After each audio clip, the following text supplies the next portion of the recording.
Hoy les tenemos una buena noticia a los ciudadanos de Haití que están buscando justamente el permiso de permanencia definitiva. Acabamos de tener una reunión con John y la buena noticia es que a partir de la semana pasada, cualquier ciudadano haitiano que necesite su certificado de antecedentes penales del país de origen y se haya inscrito en la regulación extraordinaria, puede ir a cualquier chilatiende y ellos internamente pueden descargar el certificado y cargarlos para la solicitud de la permanencia definitiva. Pero esto no termina ahí.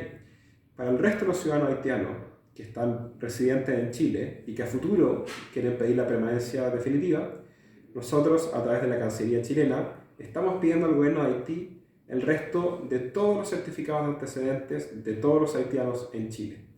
La gracia es que todo ciudadano haitiano, independiente si está en la regularización o no, puede ir a Chilatiende, donde tendrán cargado su certificado de antecedentes.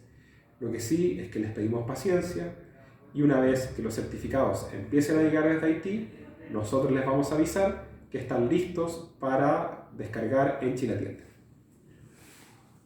Bueno, j'en dis qu'à son titre que nous avons une rencontre avec elle et sous processus qui est monde qui est dans la régularisation qui pourra poster pour permanence définitive. Capable bien chance aller dans Chili attendre capable de poster normal sans pas besoin de faire certificat encore parce que ça a déjà réglé que même certificat qui est arrivé ici et pour moment régularisation il y a tout à conserver pour mon capable poster pour définitif. Pour le moment tout le monde qui est inscrit dans le processus de régularisation capable aller dans quel que soit Chili attendre capable remettre document puis poster pour définitif.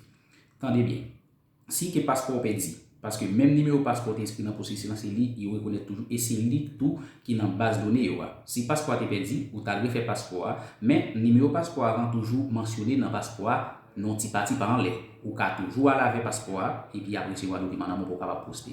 Donc, je pense que ça, c'est une bonne nouvelle pour nous. Donc, tout le monde est capable de bien poser qu'on n'a pas besoin de faire tête chaud, aller dans le attendre, non pas poster pour permanence définitive sans problème. Merci.